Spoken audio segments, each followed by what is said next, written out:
Hi everyone, स्वागत है आप सबका फिर से एक नए वीडियो पर। दोस्तों आज हम लोग देखेंगे वृत्त से संबंधित कुछ महत्वपूर्ण प्रश्न जो कि अक्सर एग्जाम में पूछे गए हैं।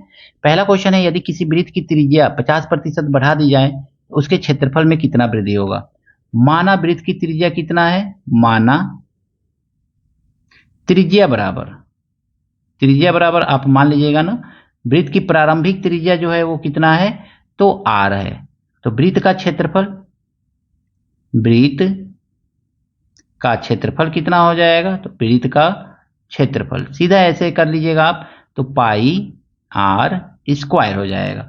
अब कह रहे हैं 50% बढ़ा दिया जाए, तो 50% बढ़ाने पे नई वृत्त की त्रिज्या कितनी होगी, तो पहले r था, अब 50% बढ़ा दिया गया, तो 100 + 50 कर लीजिएगा, तो 150/100 बढ़ने के बाद कितना हो जाएगा, इतना हो जाएगा।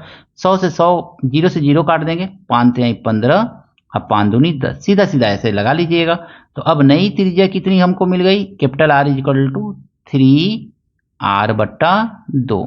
तो अब वृत्त का क्षेत्रफल कितना हो जाएगा, तो सीधे सीधे निकालेंगे वृत्त का क्षेत्रफल। अब नए वृत्त का क्षेत्रफल कितना हमको मिलेगा, तो पाई r का वैल्यू रखेंगे, तो r का वैल्यू है 3r/2 का होल स्क्वायर, यही तो मिलेगा ना।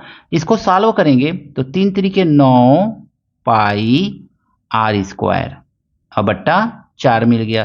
तो वृत्त के क्षेत्रफल में वृद्धि, तो वृत्त के क्षेत्रफल में वृद्धि कितना हुआ है, यही आपसे पूछा जा रहा है दोस्तों।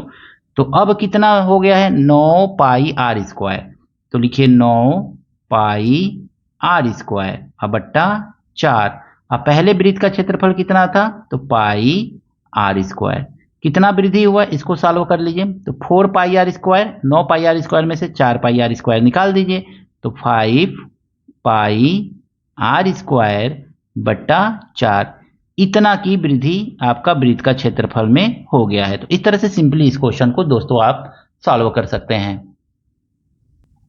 दोस्तों आपसे पूछा जा रहा है अर्धवृत्ताकार खेत की परिधि ज्ञात करें यदि त्रिज्या 7 मीटर है। तो त्रिज्या दिया हुआ है, यानी कि यहां से यहां तक का त्रिज्या ये दे रहा है 7 मीटर, ठीक है, ध्यान रखिएगा। चूंकि परिधि क्या होगा, वृत्ताकार खेत है, तो इधर भी बाण लगाना पड़ेगा, इधर भी बाण लगाना पड़ेगा, तो ये पूरा और ये पूरा आपका वृत्त का परिधि होगा।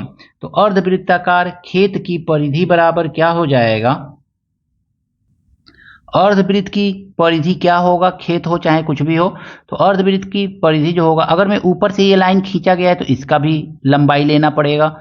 ये अर्धवृत्त है, तो अर्धवृत्त पूरा वृत्त का क्या होता है 2 पाई r, तो अर्धवृत्त का पाई r हो जाएगा, पाई r आधा का, अब प्लस r इतना, ये r इतना 2r, ठीक है ना। तो इस तरह से इस फार्मूला का हम सिंपली इसमें यूज करेंगे। तो अब देखेंगे ना, तो पाई का वैल्यू रखेंगे 22/7 मल्टीप्लाई r का वैल्यू कितना है 7, अब प्लस 2, अब मल्टीप्लाई 7, 7 से ही 7 कट जाएगा, तो कितना आ गया 22, अब प्लस 7 दूनी 14।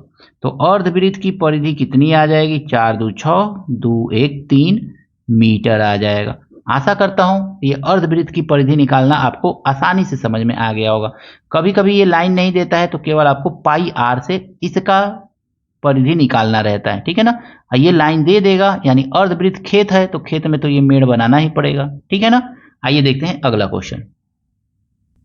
ये दोनों क्वेश्चन बहुत ही मजेदार क्वेश्चन है। यदि दो वृत्तों के क्षेत्रफल का अनुपात, दो वृत्त यानी कि पाई r1 square by pi r2 square दिया हुआ है कितना, तो 4 संबंधे 9 दिया हुआ है। कह रहा है कि यदि दो वृत्तों के क्षेत्रफल का अनुपात 4 संबंधे 9 है तो त्रिज्या का अनुपात होगा, पाई से पाई आपका कैंसिल हो जाएगा, r1 का स्क्वायर है r2 का स्क्वायर है, दोनों स्क्वायर उधर जाएगा तो रूट बनाएगा, तो r1/r2 = कितना हो जाएगा, तो 4 का रूट बाई 9 का रूट, एक ही में लिख देंगे दोनों को, दोनों रूट एक साथ लिखेंगे, 4 का रूट होगा 2 और 9 का रूट होगा 3।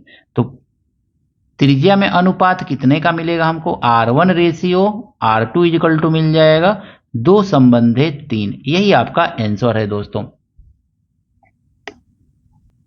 दोस्तों यहाँ पे क्वेश्चन दिया गया है, यदि दो वृत्तों की परिधियों का अनुपात 7 संबंधे 15 है तो त्रिज्या का अनुपात होगा, परिधियों का अनुपात, परिधि कितना है 2πr1 पहले वृत्त, दूसरा वृत्त क्या है 2πr2, ठीक है, इज इक्वल टू पहले की परिधि क्या है 7 संबंधे 15 में दिया हुआ है, तो 2π से 2π आपका कैंसिल हो जाएगा, तो आपको मिला क्या, तो r1 बट्टा r2 इज इक्वल टू मिल गया 7/15। तो यही त्रिज्या का अनुपात है।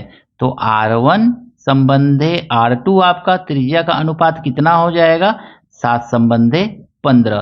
तो परिधि का अनुपात जो होता है वही त्रिज्या का भी अनुपात हो जाता है, क्योंकि 2π से 2π आपका कैंसिल हो जाता है। तो इस तरह से जब भी आपसे त्रिज्या का अनुपात पूछे तो परिधि का अनुपात जो दिया रहेगा वही आपका आंसर हो जाएगा। आशा करता हूं ये सभी प्रश्न आपको अच्छी तरह से दोस्तों समझ में आए होंगे। कहीं पर भी कोई त्रुटि है कमेंट करके जरूर बताइएगा। अगर मैं वीडियो अच्छा लगा है दोस्तों के साथ शेयर कीजिएगा, लाइक कीजिएगा। चैनल पर दोस्तों नए हैं तो आपसे हाथ जोड़ करके निवेदन है, चैनल को सब्सक्राइब जरूर कीजिएगा। मिलते हैं नेक्स्ट वीडियो में नए प्रश्नों के साथ। Thank you, best of luck.